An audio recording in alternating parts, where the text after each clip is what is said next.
Hello, welcome everybody to tonight's program, Ice Eagle, North Carolina's Antarctic Hero. So I have the pleasure of introducing our speakers. I will read just to make sure I don't miss anything off, though I'm sure you'll correct me if I do. Tonight we're joined firstly by Thomas Henderson, who worked for the US Geological Survey as a cartographer in Antarctica in 1979 to 1980 and 1981 to 82. Wintered over at, and I hope I'm saying this right, Amundsen Scott South Pole Station in 1982.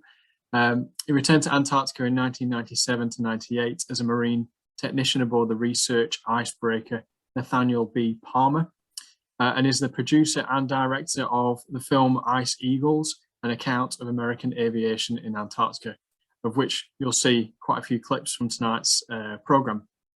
Tom is also a member of the Old Antarctic Explorers Association and treasurer of the Antarctican Society. So I hope I haven't missed anything off there, Tom. Good. And our second speaker tonight is US Navy retired Lieutenant Commander Robert Tuttell.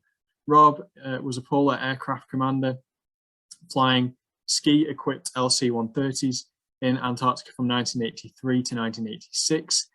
He also flew missions in 2 winter fly-ins, and that's flights, long flights that go round trip between Christchurch, New Zealand and McMurdo Station in Antarctica during the transition period between winter and summer seasons in early August. Rob is also a member of the Old Antarctic Explorers Association. Sorry, I did not get that wrong. I hope I haven't missed anything off for yourself, Rob. Oh, that's good. Good. So welcome again, and I hope, I'm sure everyone I was saying before is familiar with Zoom and kind of how it works. This is a Zoom webinar, so it might be slightly different than maybe meetings that we've done before. I will be handing it over to our speakers in a second and turning my camera off whilst you listen to the presentation. And if anyone has any questions that you can think of whilst the presentation's going, or at the end, you can either type them in the chat box. So if you move your cursor, you'll see the little chat bubble at the bottom. And if you click it, it will come up with a little screen on the right. You can type your message in there, and I'll gather those and ask them on people's behalf at the end. Or if you prefer to actually speak at the end, there is a little function at the bottom called which says raise hand. So at the end, if you have your hand raised, I'll ask to unmute if you have a question, and you're welcome to ask in person. Though if you do press raise hand and it gets answered, just remember to click it again, otherwise it'll stay up. And I'll be unmuting people. Yeah, without further ado, I will hand it over to Tom. Okay, thank you, Rob. Let me just make sure I'm in the right place here.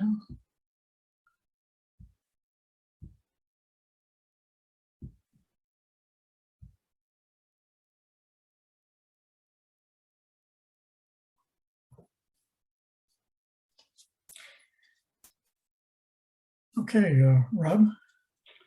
All right, here we go. Hello, my name is Lieutenant Commander Robert Tuttell, United States Navy, retired. I'm from Fuquay Marina, North Carolina, down south. I was a polar aircraft commander equipped LC-130 cargo planes in Antarctica from 1983 to 1986. My crew and I flew science teams and equipment all over Antarctica to support science. I will be discussing the background of Antarctica and some of the current science going on there. I'll also give you a glimpse of what flying there is like in the modern day. This is a picture of me in Antarctica in 1983. Along with the planes that I flew, the ski-equipped LC-130 Hercules. This is Tom Henderson. I spent 3 seasons in Antarctica as a cartographer and a marine technician. I also produced and directed the documentary Ice Eagles. I will be discussing the history of US aviation in Antarctica, and specifically an Antarctic aviation pioneer from Rockingham County, North Carolina, named Lieutenant Commander Conrad Gus Shinn, who made the first landing and takeoff of an airplane at the geographic South Pole in 1956. This is a picture of me at Amundsen Scott South Pole Station in 1982. We were preparing a skiway for the opening flight in 1982, which would be our first contact with the outside world for 8 months. The temperature was minus 60 degrees Fahrenheit. I developed a great admiration and appreciation for the pilots that flew us around in Antarctica to carry out my work as a U.S. Geological Survey cartographer. That became the seed idea for my film Icicles, which was released in 2018. All right, most of the activities in Antarctica depend on aviation for support, either people or the cargo and the equipment needed to support those people. However, flying in Antarctica is extremely dangerous. Why? There are many reasons. First, Antarctica is huge. Here you see the continent in relation to the size of the continental United States. Fuel supplies in Antarctic bases are few and far between, so very careful planning is required to make sure you don't run out of fuel.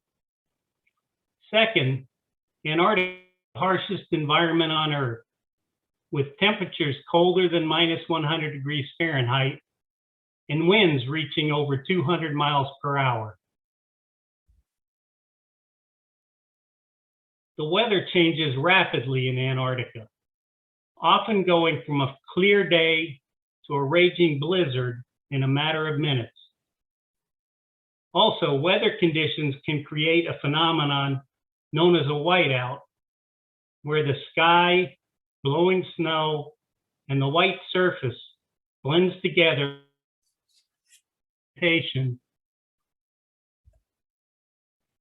and sometimes accidents.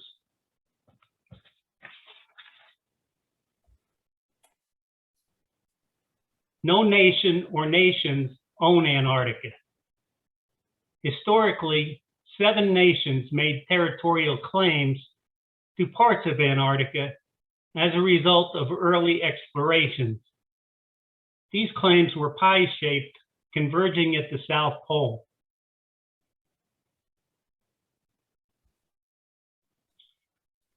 In 1960, the 12 countries with bases in Antarctica came together on a remarkable diplomatic achievement, the Antarctic Treaty, which set aside the territorial claims and opened the continent for continual international exploration and science. The treaty has survived as one of the outstanding diplomatic accomplishments of the 20th century and is now acceded to by 54 nations, representing of the world's population. Antarctica has truly become the world's largest scientific laboratory. There is an enormous amount of science going on now, perhaps 10 times more than when we were there. Here are a few examples of the research being done: glaciology, geology, biology, meteorology, astronomy, and physics in space. Volcanology is one of the geological disciplines at work in Antarctica. In this flyby of Mount Erebus on Ross Island from the New York Air National Guard LC-130 Hercules plane, we get to view into the crater of the only active volcano in Antarctica.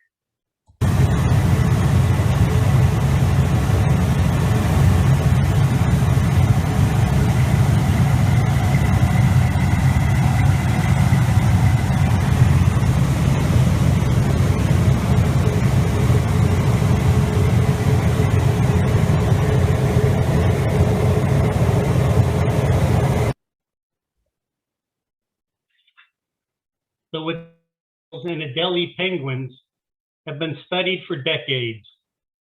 The seals can dive over 2,000 feet and can stay underwater for more than 30 minutes. The seals and the Adelie penguins raise their young during the very short 3-month summer in Antarctica. The milk and the aurora australis shine above in the night sky near McMurdo Station, Antarctica. Antarctica is an ideal place for scientists to because of the incredibly clear atmosphere there.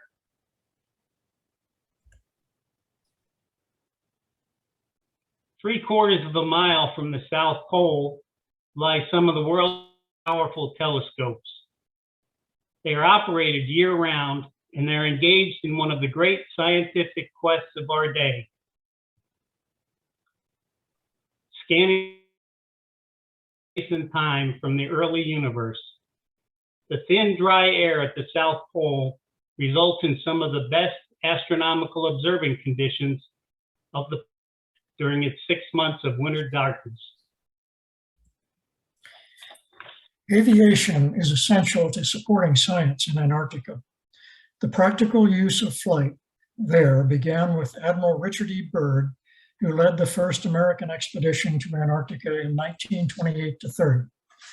His large camp, called Little America, was established to explore the region and conduct science, but his central goal was to make the first flight over the geographic South Pole. The date was November 29th, 1929. A few months before the expedition was to depart, Chief Pilot Floyd Bennett died of pneumonia. Byrd had brought a stone from Floyd Bennett's grave to Antarctica specifically for this moment. He wrapped the stone in a small American flag and dropped it over the point he had calculated as the geographic South Pole. They were elated at having achieved the primary goal of the expedition. Byrd continued to expand the use of aviation in Antarctica in his 1933-35 expedition. Aircraft were used for science and mapping. This is an example of the support of science using the Curtiss-Wright Condor biplane. The fixed-wing aircraft were heavily used in the 1934-35 summer season. Planes were used to support a network of seismic shots. Dynamite charges were set off underneath the ice surface while instruments recorded the time it took for sound waves from the blast to bounce off the land below and return. Knowing the speed of sound, the time delay could be converted to a measure of ice thickness. One of Byrd's competitors in using aviation to explore Antarctica was American Lincoln Ellsworth, heir to a fortune, who spent freely to finance his own adventures. His aim was to be the first to cross Antarctica by air. His greatest contribution was the development of a sleek new advanced aircraft in conjunction with the Northrop Aviation Company, which he named the Polar Star. Here we see the Polar Star taking off from the ice in his third expedition.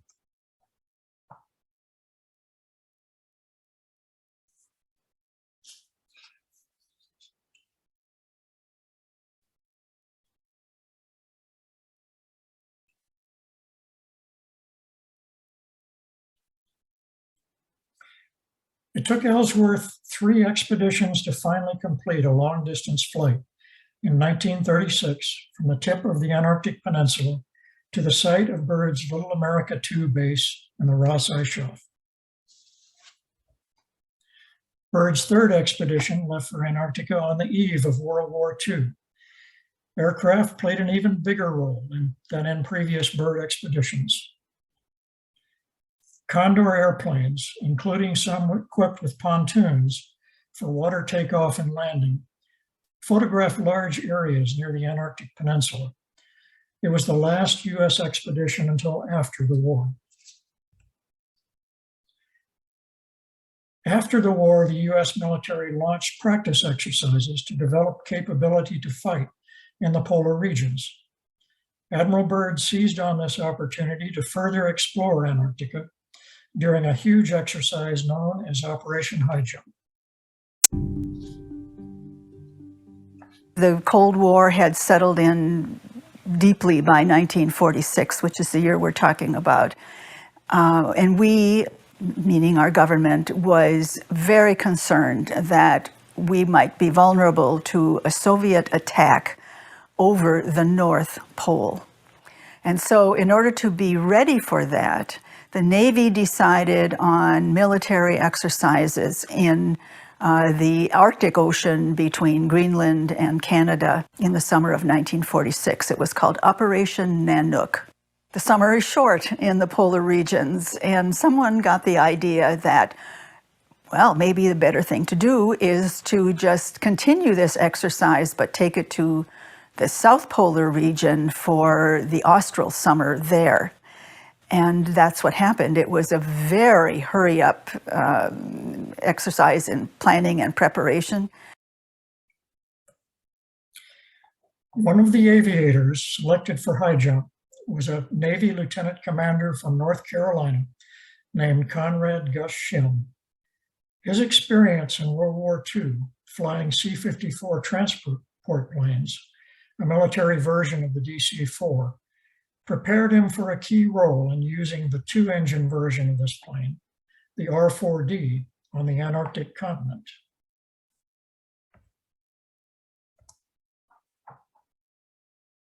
Conrad Shinn, nicknamed Gus. And where and when were you born? Oh, we're in a little town in North Carolina. We call it Spray. In 1922, September 12. Okay.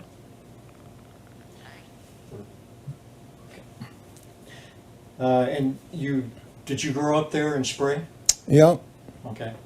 I was there until I went to college, and from there on, I was away. Where did you go? I went to State College at, let's see, it was in Raleigh. Raleigh, North Carolina. Yeah. Okay. Carolinas in Chapel Hill. That was the other college. But I went to State and I was going to study aeronautical engineering because that's the only way you could be in the aviation program. So when did you know that you were going to be an aviator or that you wanted to do that? Forever. There was never a time when I didn't want to be in aviation. Even as a young child? Oh yeah, I read all the books, the Lindbergh books, and during the 30s there was a lot of aviation, and with women aviators too, all over the world. So it was a bright, busy time for aviation. I expect you probably read Byrd's accounts as Oh well. yeah, and Alone and all that. Did that spark any interest in going down to the Antarctic? I don't really think so, but because that was an impossibility. At that point? Yeah. Yeah. So when did you join the Navy, and why did you join the Navy? Well, college students then came under the civilian pilot training. That was part of our education. And we took ROTC and signed a waiver that when the war came, we would be there. There was no doubt about it. And so war came and we all joined up. So you knew, when did you start college? In 39. 39. So you knew at that point that Oh, yeah, it was coming. yeah. Huh.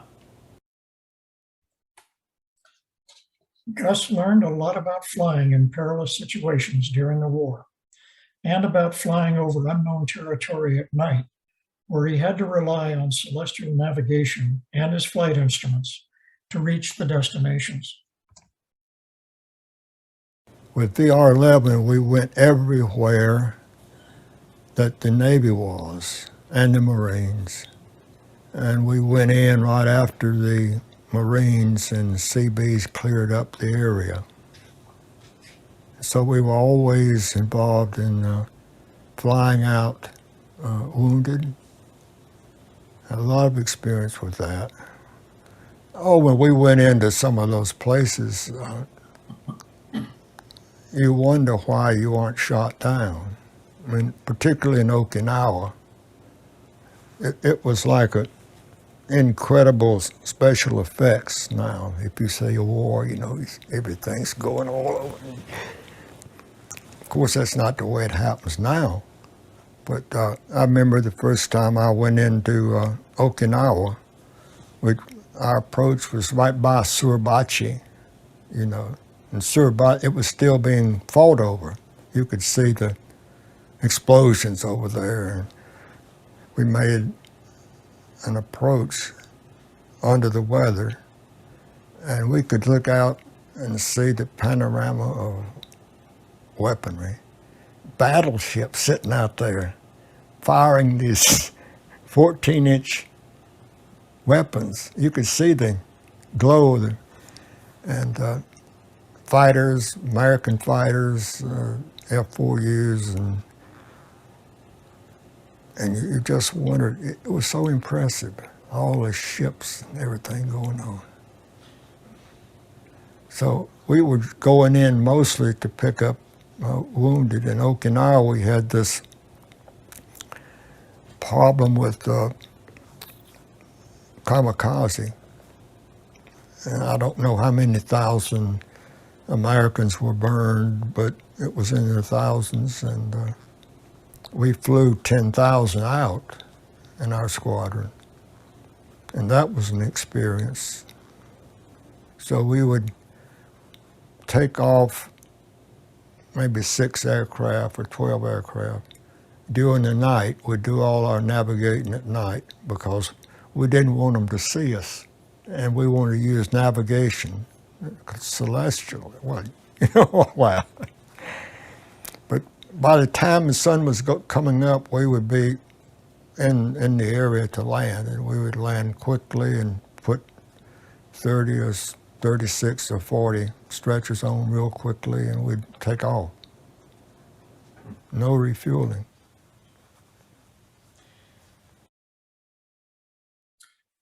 After the war, Gus volunteered for Operation High Jump. He flew R-4D cargo planes in support of the expedition. It's the biggest, by far, expedition we've ever sent, or anybody has sent to Antarctica. 4,700 men. Overall command of the very ambitious program was assigned to Admiral Richard E. Byrd. The expedition will comprise 3 groups: a central land plane group to explore the interior from Little America, and 2 seaplane groups, the eastern to map that half of the continental shoreline, and the western to map the opposite coast of Antarctica. The R-4Ds were to be flown from the aircraft carrier Philippine Sea to land on the continent. Flying large cargo planes from a carrier had never been done before. The Central Group started through the pack ice on December 31st, 1946. They encountered the heaviest ice in 40 years before finally breaking through to the Bay of Whales. In a matter of days, a tent camp was set up and an airstrip was plowed for the planes to be flown from the aircraft carrier Philippine Sea. On the carrier, Byrd was very nervous about launching the R-4Ds, the Navy's version of the DC-3. Because of the carrier's superstructure and the width of the wings, the R-4Ds had only 400 feet to get airborne. I knew we could get off pretty doggone quickly, much quicker than people thought. I said, Admiral, you're okay. You can do it, no problem. And then we walked the deck, and he said, are you sure these things will get off, Admiral? There were a couple of things that we had to do that were never done before, and one was JTOW takeoffs with jet bottles on the airplane in order that we could have the energy to get off the aircraft carrier. And of course the DC-3 is a 3-point airplane, and you looked and you only saw the sky and you didn't see the end of the deck. You said, my gosh, that looks kind of short. We stripped the aircraft of everything we could that we didn't need. Well, and even those we needed, we took out some of the oxygen equipment too, which was not the smartest thing.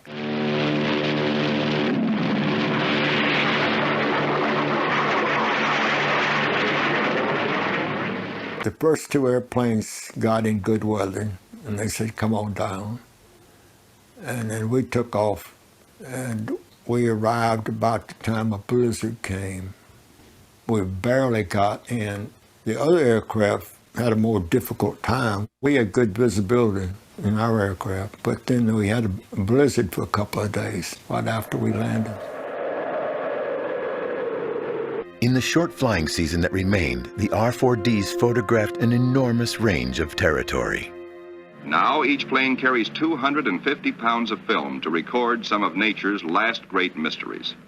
Well, they used three aerial cameras, one shooting straight down and the other two at an angle. And they're synchronized, and they're supposed to give you a depth perception.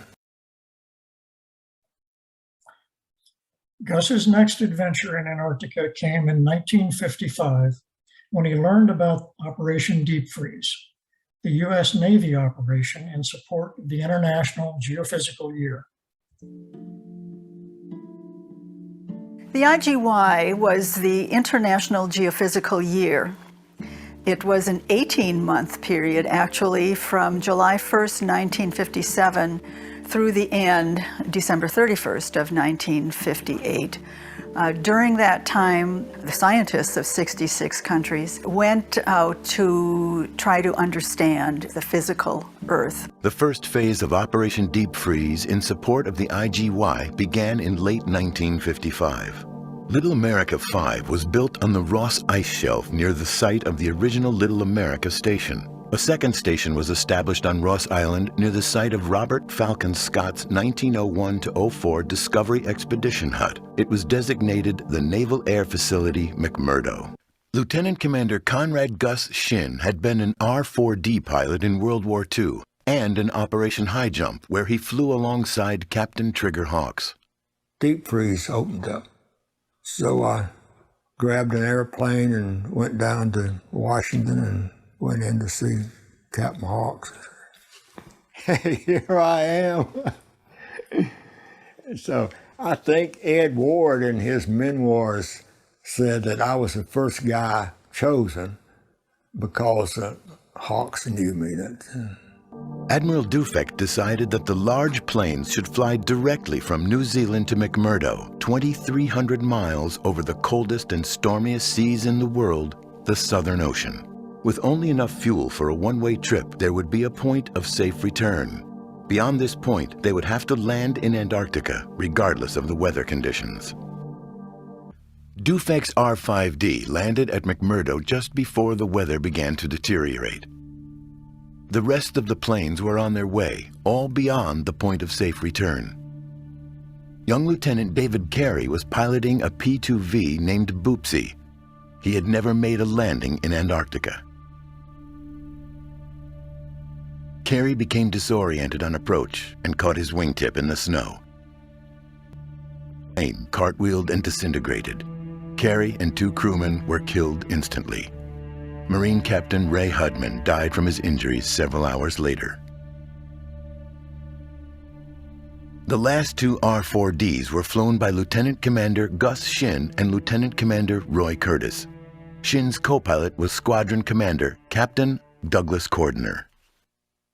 Well, we had some electric compasses that was a new thing back in that day. And we were about halfway to McMurdo. And he came up on the radio that he was losing his compass and his unknown position. And so I turned to the skipper and I said, "You hear this, skipper?" And he says, "Yeah." I said, "Well, I think I can go back and pick him up and bring him back. And I have enough fuel. I've saved my fuel." And he says, "It's your airplane." So it's an old trick. I'm sure a lot of pilots have used it in the old days, where if you have two aircraft, you just have them transmit on a frequency, and you pick it up with your loop. Curtis's transmissions acted as a beacon, which Shinn's directional loop antenna could rotate and point to, guiding him back until they made a visual sighting. Curtis then trailed Shinn to McMurdo. Both planes were in the air more than 18.5 hours. Had Shinn not led him to safety, Curtis's course would have taken him hundreds of miles off track and he would have run out of fuel. He had barely enough to reach McMurdo. Building a base at the geographic South Pole was a high priority for the Navy in the IGY. A refueling camp had to be established at the foot of the polar plateau to ensure that planes would have enough fuel for a round trip to McMurdo. While scouting a location for the refueling camp, Gus proved why he is such a legendary Antarctic pilot. So we got up there and we got caught in a shear wind coming down. All of a sudden the airplane stopped flying. And I had anticipated some problem. So I'd put all the JADO on fire. And I went, we touched the edge of the ice and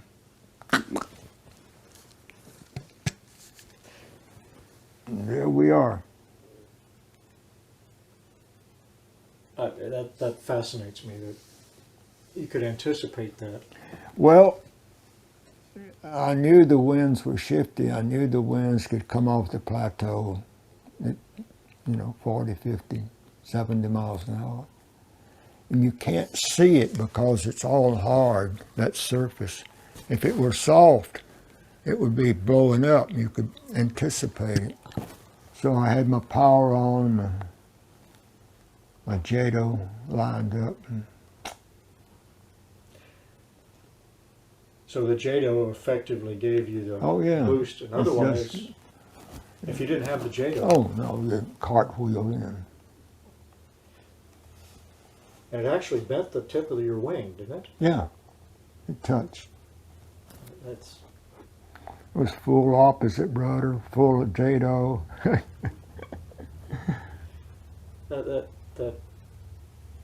that amazes me.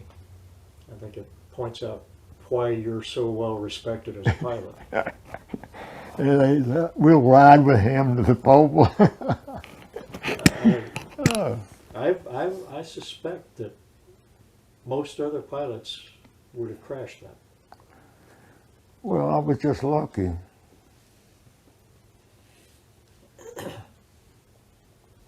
No kidding, luck has a lot to do with it.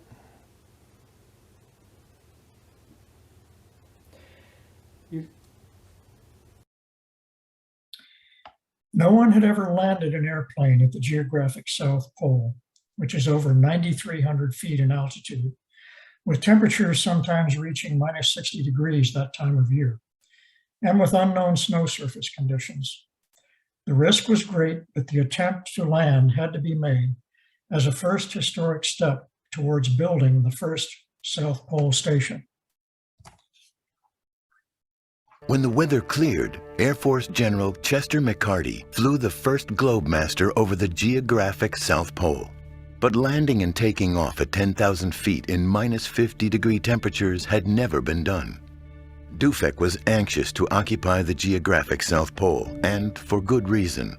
At an early IGY planning meeting, Dufek was pulled aside by Soviet scientist Vladimir Belousov. The South Pole was such a prize, politically as well as scientifically, for this country. And I'm guessing for the other country that wanted it too, and specifically the Soviet Union. Comrade Belousov motions Admiral Dufek to a map on the wall. He points to the South Pole and stamps both feet. And Dufek was shaken through his boots. He got the meaning of that. Admiral Dufek instructed Captain Cordner to pick the best plane for the flight to the South Pole.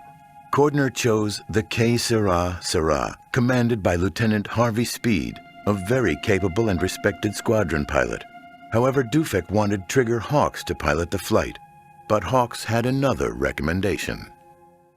The skipper, who's still my co-pilot, turned to me and said, "You're the South Pole pilot," just like that.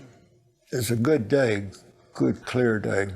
I had all the JADO hung for takeoff so we could use it at South Pole. And I put on as much gasoline as I could because I didn't know what I would be faced with up there. And we just set up a landing and made a straight in approach to what we thought was South Pole. Plane Captain John Strider followed procedure and exited the plane to put locking pins in the landing gear. He thus became the first American to set foot at the South Pole. The Admiral and Captain Hawks got off, and my navigator, who had a camera, took the picture of it, the iconic picture. We really didn't think about being frozen in. We knew that we didn't have enough power to move. He fired four JADO bottles and got the tail wheel broke loose. And then we started moving, and then they fired 4 more, and then they fired the other 4.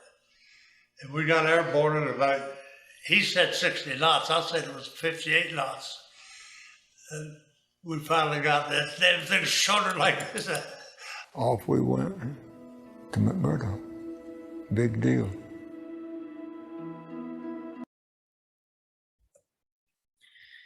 Several days after the pole flight, Gus and Air Force Major C.J. Ellen, the pilot of the C-124 that acted as the rescue plane for the flight, were interviewed by the Air Force press section at McMurdo. The sound is a bit scratchy, but especially note in this interview Gus's story about the engine warning lights during the takeoff from the pole. I have here a couple of Tar Heel pilots who carried the fame of the Tar Heel state to the ends of the earth, and that's quite literally. We have Lieutenant Commander Conrad S. Shinn, who just returned from making history in a big way. He was the first pilot ever to land at the South Pole, and then flying one of Pack Station's Air Force Globemasters as a buddy plane was Major C.J. Allen, who was commanding officer of the 52nd Troop Carrier Squadron, also from North Carolina. Commander Shinn, where did you hail from? I'm from Leakesville Clay, North Carolina, Everett. I see. And Major Allen, where are you from? Well, Lev, I'm from Raleigh. This is my last point of North Carolina contact. Gus, did you have any trouble getting off after you made your historic landing and planted the stars and stripes at the pole for the first time in history? Well, a little bit. CJ with his big C-124 wanted to be in a position to photograph my takeoff. Major says, "Give her the gun, Gus." I gave her the gun, which is about 31 inches, and nothing happened. And then what?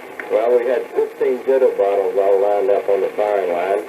So, according to the plan, I fired 4 of them, and nothing happened. I was rather surprised. So I fired 4 more. We started to move forward a little bit, and 4 more. We got up to about 40 knots, and with 3 more, we finally got off the ice. Oil pressure on the port engine dropped down to about 30 pounds, and the red warning light came on that engine, and the fire warning light came on the starboard engine. Then the landing gear was so cold and the hydraulic system so slowly acting, we didn't know whether the gear was coming up or not. And the warning light was on the gear also. Major Allen, what did you think when you looked down there and saw a cloud of smoke during that takeoff? As I passed by, all I could see was a cloud of smoke and snow, and I didn't know what all.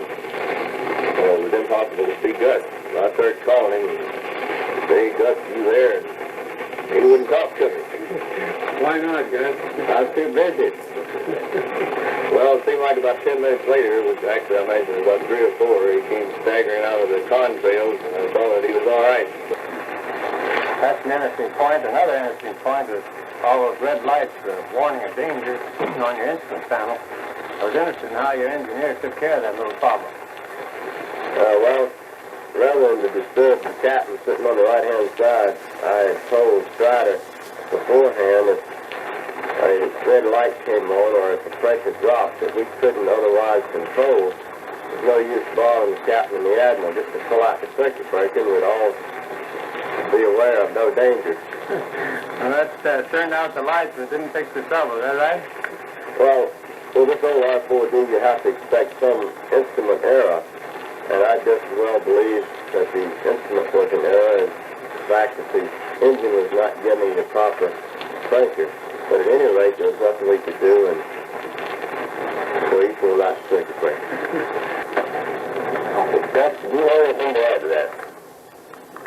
Yes, Ned, before we go off here, I'd like to express to CJ the very great feeling of the crew and myself when we saw that C-124 circling overhead after we got on the deck. We really didn't expect him to mess up his big fat baby by landing beside of us and giving us a home away from home, but the psychological aid and comfort of this Air Force airplane flying overhead really helped us out. We knew we could do the job, but there's always that chance that if something went wrong, he's right there to help us. Thanks a lot, CJ. Well, thank both you tar healers. I think the nation should be proud of the job that was done over the pole that day. Gus flew during the first 3 years of Operation Deep Freeze before returning to stateside duty. I flew the support Blue Angel team plane, you know, the one they call Fat Albert, for a couple of years, and I flew the Admiral here for the rest of the time. When did you finally retire from the Navy? 63.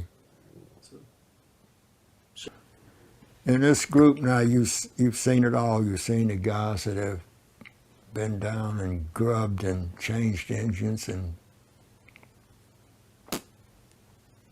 it's like war. It's the same thing. Kind of what you were getting at earlier. You take care of your buddies and you get the job done. They're such good men.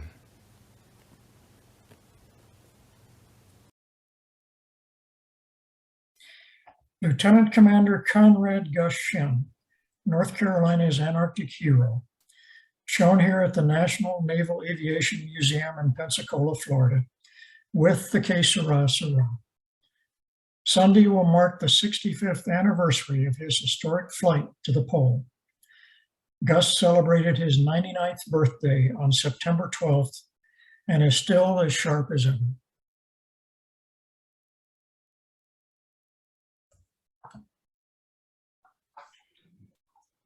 All right, air support for Operation Deep Freeze in Antarctic continues to the present day. I flew LC-130s as part of the U.S. Navy Squadron VXE-6 from 1983 to 1986. When I moved up to North Carolina several years ago, my new friends would ask me what it was like to fly cargo planes for the Navy in Antarctica. So I made a YouTube video in Antarctica, and I will share that video with you now. Hello, my name is Robert Tuttell. I'm retired now, but in the early 1980s I was a U.S. Navy pilot with the call sign KingTut. I was also a polar aircraft commander that flew ski-equipped LC-130 cargo planes down in Antarctica. I served in Antarctic Development Squadron 6, which is also known as VXE-6. The squadron's unofficial nickname was the Puckered Penguins.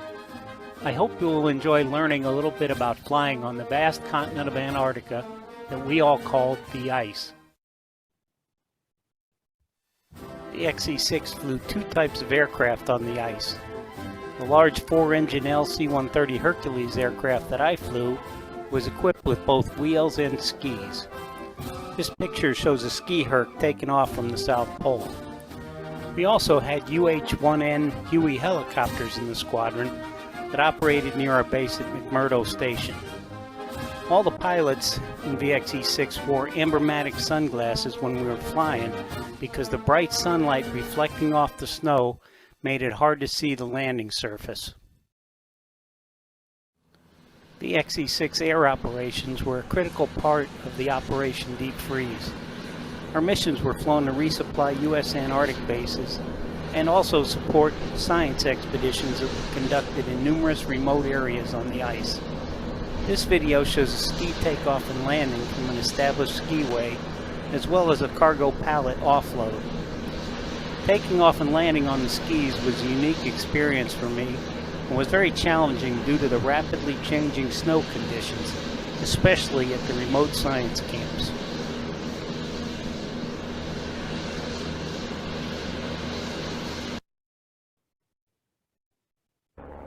The XE-6 twin-engine Huey helicopters operated out of a hangar in McMurdo.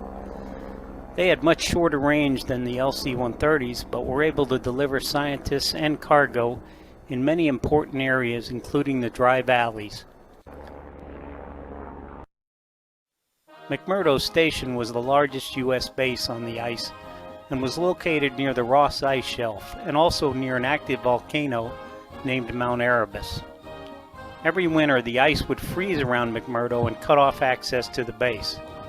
A U.S. Coast Guard icebreaker would have to come down at the beginning of each summer season and break open a channel for the cargo ship to deliver fuel, food, and supplies to allow the station to exist for another year. The weather at McMurdo was very unpredictable. The air was always very dry, so you needed to drink a lot of water to prevent dehydration. When the wind blew hard, the snow would reduce visibility to zero in McMurdo. When these storms occurred, you would just stay in your building. The weather down at the ice runway and the skiway was also unpredictable. When the winds blew the dry snow around, it was very difficult to do maintenance on the planes. The hard-working VXE-6 maintenance personnel had to do the servicing and repairs without any shelter because we did not have any LC-130 hangars on the ice. If the weather got really bad, maintenance would be suspended and the missions would be delayed. Christchurch, New Zealand had a VXE-6 maintenance detachment that did major repairs and inspections on the LC-130s that could not be done on the ice.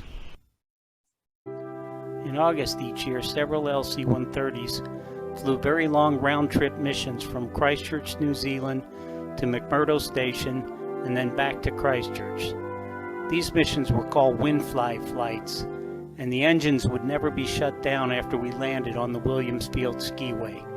We would just offload the cargo and passengers and hot refuel so we could get back to New Zealand as quickly as possible. In September, we would go back down to the ice from Christchurch with most of the squadron personnel and then begin the resupply missions to all parts of the continent while living in McMurdo. We would not head home to California until February each year, so these were long deployments away from our families, and letters took a long time to get home. We flew a lot of resupply missions with cargo, fuel, and passengers from McMurdo to the South Pole during my 3 seasons on the ice.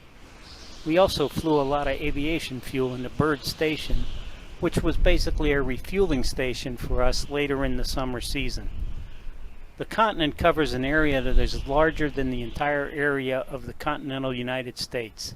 The scenery as you fly around the continent was breathtaking, including massive glaciers, mountain ranges, and vast areas of ice and snow. I considered myself very fortunate to have been able to see the continent from the air. South Pole is very cold, very dry, very windy, and at a very high altitude, over 9,300 feet above sea level.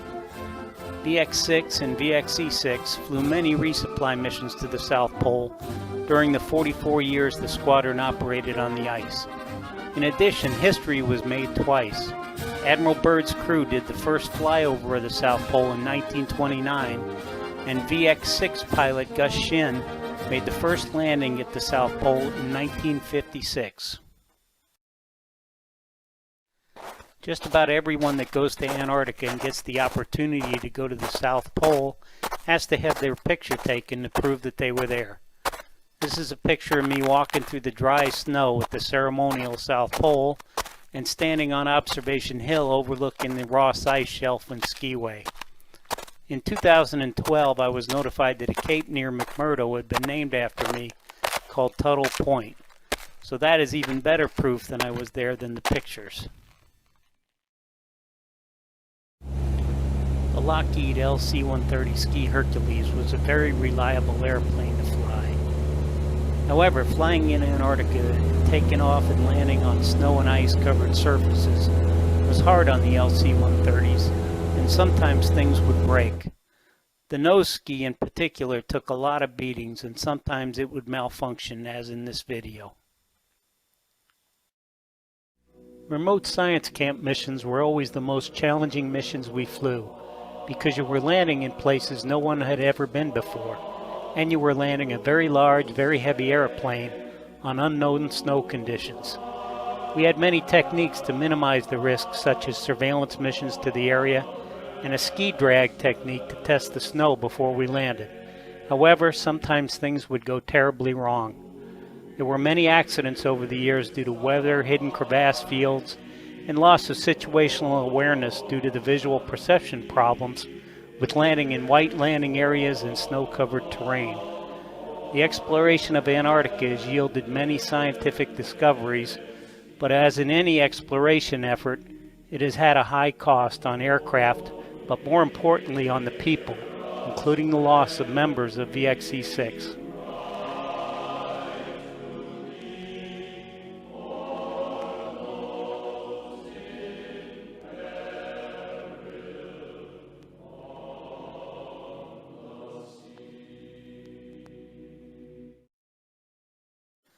VXC-6 delivered massive amounts of fuel, cargo, and many thousands of passengers over the 44 years of the squadron's existence.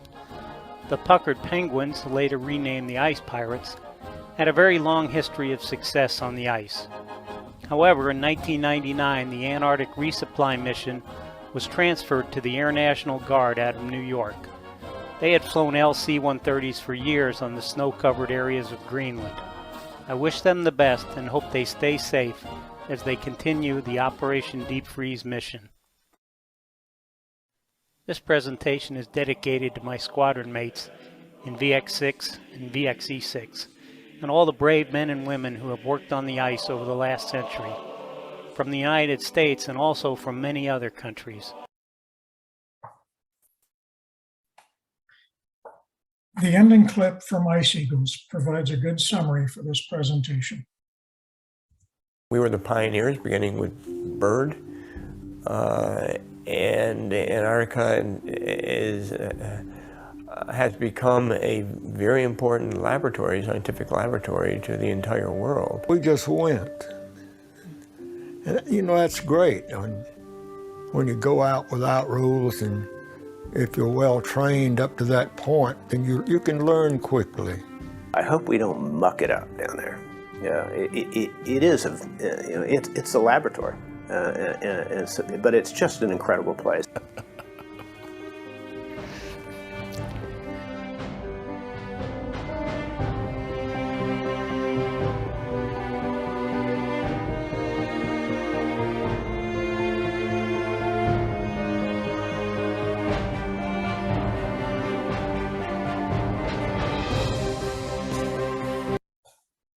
There we go. Well, thank you very much, both Rob and Tom, for an amazing presentation, and for also bringing, you know, Gus's story to light as well. Now, I was looking in the comments to see if there are any questions.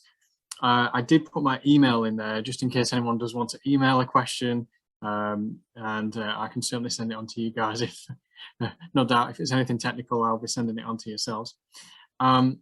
One question that we did get was, will there be a recording? And the answer is yes.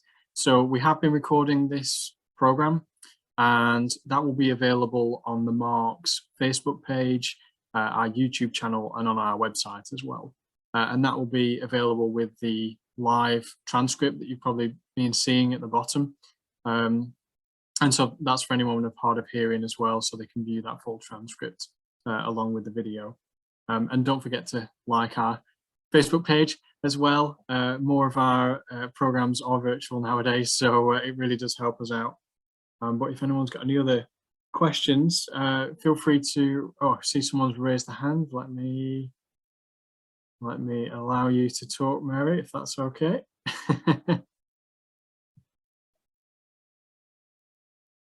Okay, you should be able to talk now. if you unmute yourself. Is Mr. Shinn still living in North Carolina? Rob? Oh, you're muted, Rob. Oh. Yeah, I was going to have Tom answer it because he just Okay. talked. Lives Yeah, down in Pensacola, no. Florida. But go ahead. Gus retired to Pensacola, Florida in 1963, and he's been there ever since. And that's where he is now. Okay, that's where those retired people go. Thank Yeah, you. but he still has a really strong connection to North Carolina. All right, thank you. Yeah, we got to talk to him, and he is still sharp. He asked me so many questions about the C-130, and it was great talking to him. Well, thank you for the question. If anyone else has any other questions, feel free. You can either raise your hand or type them in the chat box, or again, email me. Craig Brown said, a wonderful presentation, very uplifting. I'm not sure if you can see the chat at the bottom there, Tom and Rob, but and Philip Atkins said, thank you so much for a great lecture. So yeah, just to echo their comments too. Don't forget as well, if you did enjoy the presentation and the programs as well that the MARC puts out, please do consider donating, either in person, by mail, or through our website directly as well. It helps the museum kind of bring these stories to light and our other programs, and also preserve Rockingham County's history within our archives as well. But unless you've got anything else to add, Tom or Rob, feel free. I just wanted to thank you, Matthew, for allowing us to do this. You know, we did a presentation for the museum in Raleigh, and we're probably going to do another one for the other big museum in Raleigh, the Museum of North Carolina History. And but it's great getting Gary out, because it is an important people to know that this North Carolina native did this historic event, and we appreciate you letting us do this. Well, no, thank you. I mean, I'm speaking on behalf of everyone at the MARC. It's really been our pleasure just to host both of you and again to bring this story out to light. It was something that actually, when I approached them not long after that first email you sent me, I don't think anybody on our team had actually heard of Gus. So it was a new one for everybody, and you can see that as sad or at least good now that people are getting to know about Gus. And so yeah, Rockingham County native, very important part of history, and I hope the other plans that you had to help recognise Gus come to fruition as well. I'll second my appreciation, Matthew, and it was a privilege to present the story of a living legend, and especially to North Carolinians. Absolutely. Well, thank you. I don't think. Oh, someone did actually say they had breakfast with Gus. Now the name is Bigger Staff Daniel. I'm not sure, but it said breakfast with Gus a few years back. Yeah, one of the best memories in Pensacola. So someone else has actually met Gus as well. Fantastic. Well, I don't think there are any other questions, but again, if anyone does have any, please do send them to me and I will pass them on if I can't answer them. But thank you very much. Thank you for joining us, and have a lovely evening. And thank you again, Rob and Tom. Most welcome. All right. Take care, everybody. Bye-bye.